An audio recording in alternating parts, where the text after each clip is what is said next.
I'm sorry, Jesse, did you just say that it's going to be Conor McGregor who is going to be the big boxing announcement that Dana is alluding to? I did, yes. Do you have any ability to verify that? I do, actually. I was going to do this video anyway. I'd already done the thumbnail with Conor on it, and then within an hour, now I could straight up verify it. How you like them apples, baby? That's fate. All right, let's jump right into this thing because we got a lot to talk about. So Dana White was doing his press conference for the Contender Series last night, and he started talking about Francis Ngannou, and then he also started talking about boxing. And I had an insider tell me what's going on with the boxing, and I was like, I can't run that until I know for sure. And then guess what happened? Somebody confirmed what I suspected after having that conversation about who it's actually going to be in their big boxing debut. So this is like a big conversation about Dana, the boxing, Francis, how much he was paid, how much he wasn't paid, so on, so forth, etc.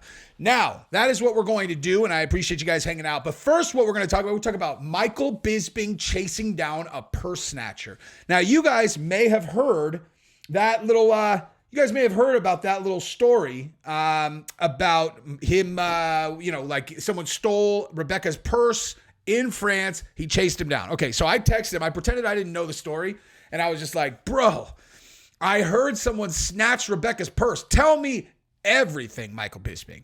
And he told me the entire story in a little bit more detail, and I am going to tell it to you. I don't care, dude. I don't care if I'm betraying confidences. He needs the people to know what really happened. So they are sitting in a restaurant, okay? I don't know what he said. I might be just saying exactly what he told everybody else, but I don't think everybody is aware of the last part, all right?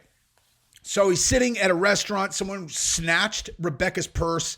I still don't understand, like, anybody who's ever been a professional fighter, you take a look at them like, dude, you know, if you have any ability to assess violent capabilities, you look at Michael Bisping, it's like, that guy has clearly been in a lot of fights. Got one eye, for Christ's sakes. You know? What do you think? He lost his eye like in a BB gun competition? You know? He got it kicked out. He got it kicked out by a testosterone-laden psychopath named Vitor. All right? Anybody should be able to look at Bisping and know he will kill you. Right? Wrong purse to snatch. Now, when you're in these other countries, by the way, this is like common occurrence, dude. I remember when I was 18, I went to Barcelona. And this was, so they had this move out there at the time where they would roll up on tourists and they would be like, hey, you like soccer? Hey, bro, you like soccer? Now, this is in Spain, right? They don't speak very good English, but they know how to say, hey, you like soccer. And then they would pretend like they're playing soccer with you and they would get all like in your space and be all, you like soccer? And then I'd catch them with their hands in my pockets, all right? Now, I had nothing in my pockets because I was wearing a money belt. So all my shit was in like a money belt. But I kept catching guys doing that. I'd be like, are you fucking serious? And they'd be all, like they'd act like it's a prank or something, dude. You're like, you just tried to stick your hands in my pockets to steal my stuff, dude. You know? Now, I was a lot less violently capable back then myself when I was 18, but still, you know, even now, dude, you don't want to go to jail in another country, dude. Even in a very civilized one like France, where Bisping is. You don't want to have to do it. However, if someone snatches your wife's purse, you got to get that dude, right? So Bisping chases this little fuck down, all right? Okay? So I actually for real have not actually listened to what he said, but here's what he told me. Chases him down, okay? Corners him. The kid goes crazy, right? He's got his eyes down, so Bisping can't really get a good look at him, and the kid's going in Perusian, right? Bisping has him by the throat, and this kid's just like, he won't look him in the eye, and he's begging for his life in French. Right? So it wasn't until Bisping pulled down his pants and suddenly the guy perked up and was like, oh, I didn't know we were doing this, that he looked up and he realized it was Fabia all along. Fabia stole the purse, and it wasn't until Bisping threatened him with an anal probe that Fabia perked up and was like, I'm sorry for taking the purse, but let's do this. Give me that punishment, Michael Bisping. Give me that punishment. I deserve it. Remember what I did to Diego? Hurt me, Mike. Michael, hurt me. Michael, hurt me bad. I'm just kidding. But Mike did say that he choked a guy. I just wanted to tell a joke about, anytime I can get a joke in about Fabia, I'm going to take that opportunity. All right, so let's talk Dana White. Go ahead and subscribe to the channel if you haven't yet. Ring the bell. Kiss your wife. Kiss your girlfriend. Kiss your boyfriend. and let's rock and roll. Question is you always said, oh, he didn't want to stick around because he didn't want to fight John Jones. Why didn't you mention the fact that he would have made more money to fight John then? It would have sort of backed up your point. Why did it take you until now to bring it up? Because why? I don't give a shit. Because it's not true. I mean, is what someone would say if they didn't believe that John Jones versus Francis would have made Francis more money than he made in boxing. Okay. Now, for the record, can I tell you something that I do know for sure? Okay. Do I know exactly what he was offered to fight John Jones? No, I do not. Do I know exactly what he made to fight Tyson Fury? I do. Do I know how much he made to fight Anthony Joshua? I do. Do I know how much they made combined? Because I can do basic math. I do. $30 million between those two fights. 30 million. Okay. So would he have made 15 million to fight John Jones? I have no idea. Would he have made, I mean, doubtful, right? Would he have made 30 million between two fights? No. Okay. Was he more like, if he would have taken the best offer that he was, you know what? I'm not even going to talk about UFC offers because that's not really my business.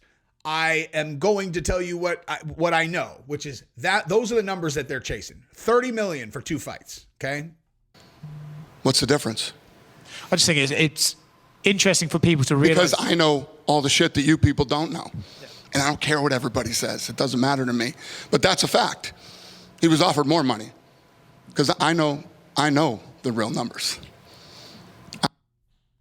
Again, I'm not going to get involved in what was offered with UFC because I genuinely do not know, okay? Because a lot was going on back then that I was not privy to. I mean, listen, dude, Francis was meeting with, this is what I do. I'll tell you guys exactly what I know. Francis was meeting with Hunter Campbell all the time. He was going out to dinners with him all the time, okay? Now, Francis was under some kind of like I don't know, like whatever. He thought that he could just like negotiate his own deals, you know? It's like, dude, okay. Sometimes it's good to know your own limitations, right? Like, come on, dude, you know? You're not, like, I know you think that like what agents do is just pretty much 1 + 1 = 2. Oh, all you do is just, I'm the talent. All you do is just go say numbers, you know? I don't need your help. Now, if he did get offered $30 million for two fights without an agent present, which is how he was doing those meetings, then my God, he doesn't need a fucking agent, okay? He really doesn't. If that's true, I have no way to know, then, again, he doesn't need an agent and Dana's telling the truth. I don't have any way to know one way or the other. What I can tell you is that when he did have an agent, those are not the numbers that they were looking at. And $30 million for anyone who's not named Conor McGregor those are huge numbers. And the reason is because they're not worth that much, dude. Okay. Like this is just bottom line. Francis is not worth that much. Do you guys, I mean, like I'm talking like just straight up hard numbers. Is Francis, okay. So like, let me just put it to you like this. Forget John Jones. Okay. Forget John Jones. Actually, don't forget John Jones. Let's say it's John Jones versus Tom Aspinall. Okay, Tom Aspinall is a stud, at least as big, if not a bigger star than Francis at the time. Okay, if you can get Tom Aspinall to fight happily to fight John Jones for like, say, $3 million, is there any world where getting Francis to fight against John Jones is worth another $12 million? How on earth would that make any sense? Okay. How on earth would that make any sense at all? So I'm just going to do this hypothetical scenario from the perspective that if I had to guess, would say, no, I don't think that Francis was probably offered as much money as he got boxing in a situation where the people paying him to box are not running a business. Okay. So you know how Dana White says that like Bellator, PFL, those are not businesses. Those are like charities, right? You know how he's like, right? He's like, I'm running a business, right? Businesses make more money than they spend. Those guys are doing something else, okay? Well, guess what? The Saudis are doing the same thing for a slightly different reason, okay? The Bellator, PFL, they are trying to turn a profit and they don't know how. Dana is better at that game than they are by about 1,000 miles. The Saudis have so much money that they don't give a shit whether or not they turn a profit. It is a completely different equation. They don't care. They don't care. They don't care. right? They don't care because they have so much, they have trillions of dollars. Like this is pocket change. This is just like a side piece of fun for them, right? So if you're competing against that, like that's how Dana lost Francis, was he was competing against one organization that had to overpay so drastically for Francis because they're like desperate to get a star in. And then another one that overpaid Francis so much because they don't give a shit and they're just trying to put on a big show while Dana's running a business. That's why I don't believe that it's true that he got offered more money, is just because they're operating on different wavelengths with different goals. I know the real numbers. And let me tell you what, I don't want to call him out, but let me tell you what, he'd have done anything to make that fucking fight. And he tried to. Yeah.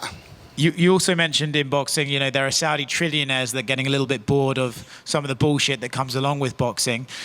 Have you sort of looked at boxing? I know you said that you want to get into it. Are you now having second guesses, right? Every time it seems that you start... I always second guess myself. Every time I start dealing with some of the stuff, I'm like, am I on my mind? Why do it then? Why try it? Just... Because why not? Because the Saudis want you to do it, The Saudis are good friends to have, and the Saudis want him to do it, and they want him to do it with a very specific fighter that we're going to jump over to probably in a second. Let me just finish this part, and then we'll get over to how we know it's Conor McGregor. This is what I do. It was this was just all about timing, and I just feel like right now is the right time. I mean, we went through this the other day. Kevin was asking me, why now? I don't know. I just feel like right now is the time. I waited and waited and waited, and I don't know. I feel it. Hey, Dana, you mentioned that, I don't know if it's seriously or joking, that you'd like to see AI do the rankings. And we actually asked AI. I'm curious if you'd like to know who the top 5 are that AI picked. Ooh, I didn't even know this is on here. I want to know, though. For pound. So it's Alexander Volkanovski, Islam, Leon Edwards, Charles Oliveira, and Aljamain Sterling. What? Hey, we asked AI and we forgot to mention that AI has information or data that only goes up to like a year and a half ago. That's hilarious. Yeah. I don't know what AI you're using. You're using an AI that is not having up-to-date data. That's bottom line. That's hilarious, dude. Okay, so let's move over to how we know that it's Conor McGregor. Okay, ready? So the person that I talked to was like, look, I'm going to tell you right now, I've dealt with the Saudis. Like, I'm telling you the reason he's doing this because the Saudis want him to do it. And I guarantee you it's going to be Conor McGregor. I was like, you think? He's like, yeah, it's going to be Conor. And I'm like, that literally would explain everything, right? That would explain everything. And then check this out. All right, check this out real quick. Doop, boop, boop, boop. Boom! And then look at this. Look at when this game. Okay, I had already done the thumbnail. You see that? 19 minutes ago. Okay, I had done this thumbnail with Conor McGregor on it already before this came out, dude. Okay, so here you go. This is Terrence Crawford confirms he was offered an MMA fight with Conor McGregor. Okay, they offered me the fight, and me and Conor got on the phone. I just told him, I'm not getting in no fucking octagon with you so you can be kicking me and elbowing me and shit. Now watch this. Ready?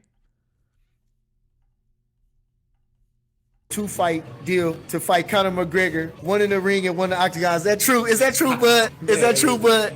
You gonna fight Conor McGregor, dude? I told Conor to himself. I said, hell no. Oh, yeah. You know what I mean? Like, me and Conor, they called me. You know what I mean? They offered me to fight, and me and Conor got on the phone, and we started politicking, trying to figure something out. And I just told him, man, I'm not getting in no fucking octagon with you so you can be kicking me and elbowing me and shit. And so he get to laughing and shit. He like, man, I respect that. Yeah. He was like, man, because you respect my sport just like I respect your sport, and you understand that if you get in the octagon with me, you're going to be at a disadvantage. Yes. Just like if I get in the boxing ring with you, I'm going to be at a disadvantage. Yeah. He was like, but we'll make a shit ton of money. I said, yeah, sometimes it ain't about the money. I heard it. Yeah. So to be clear, they're negotiating a boxing match for Conor McGregor. Do you guys think that Conor McGregor is in the can box without the the thumbs up of the UFC? Because they can't. Okay. And where are they going to do it? He said in the octagon, right? Okay. In the octagon. You know who owns the octagon, right? So that means that when this call happened and it was they doing it, okay, that means the UFC was negotiating to have Conor McGregor box Terrence Crawford. Now, they were also going to do one in the octagon. Doesn't matter, okay? Does not matter. The UFC was negotiating a boxing match for Conor McGregor. That's what this tells you, and that's why you can almost be certain that when they announce a boxing match, it's going to be Conor. It might be Pacquiao. Might be Conor versus Pacquiao, but that shit's happening. Bet on that. That shit is happening. Bet that. That's what I got. I love you guys. By the way, really quick, can I show you guys? Actually, you know what? I'll show you guys earlier in the video. Hang on.